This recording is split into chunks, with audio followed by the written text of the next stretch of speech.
Part 2, Soul Ties and Spiritual Strongholds. If you've missed Part 1, go down to the description, click on the link there, and go watch Part 1.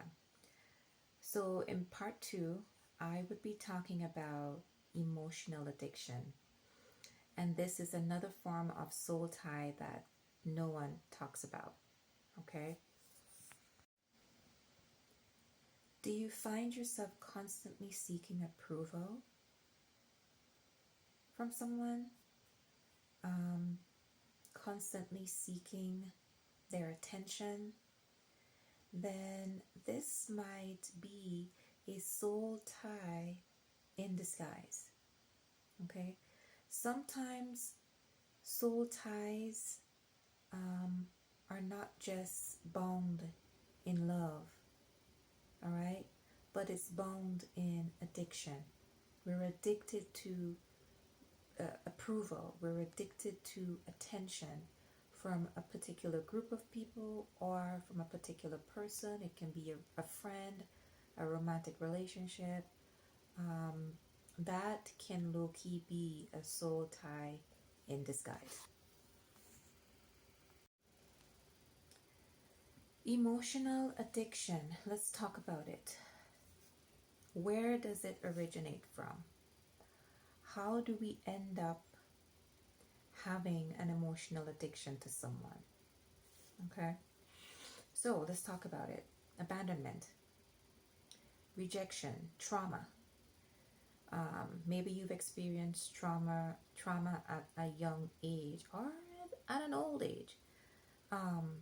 But all of these things can lead to emotional addiction, where you're constantly seeking validation from a particular individual. You're constantly seeking approval from a particular individual person.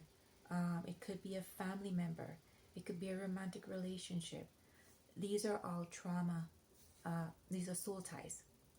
Okay? And in the hands of the wrong person, it can be used to manipulate you emotionally to get you to do what they want. So it does not put you in a really good position when you're constantly seeking validation and approval from this person. So, how do you identify and process emotional addiction? So let's talk about some applications and actions that you can take to be rid yourself of this emotionally addictive soul tie. All right. So ask yourself this question: do I feel emotionally safe with this person? Do I feel emotionally safe with this person? You need to be honest with yourself. Look at yourself in the mirror and ask yourself that question. Do I feel emotionally safe with this person? Do I feel like my peace is disturbed by this person? Yeah?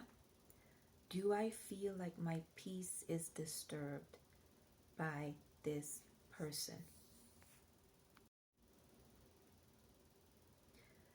Do I feel like my peace is disturbed based on their reaction?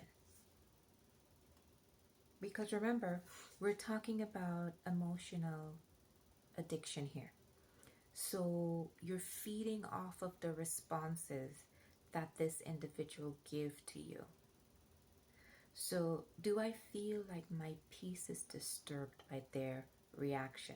So you might ask them a specific question, and if they give a negative response or a negative answer, you might feel sad or depressed. So a lot of their answers and their reactions to you, it determines whether you feel happy or sad. Okay, so these are two major questions that you can ask yourself um, as the first step in recognizing that you do have an emotional addiction to someone. And in closing off this part two, I just want to encourage you and just remember that Jesus didn't die on the cross so that you can live in emotional torment. He came so that you can have life and have it abundantly. So I would admonish you to walk out of emotional instability and walk into the arms of God that is waiting for you. So stay tuned for part three.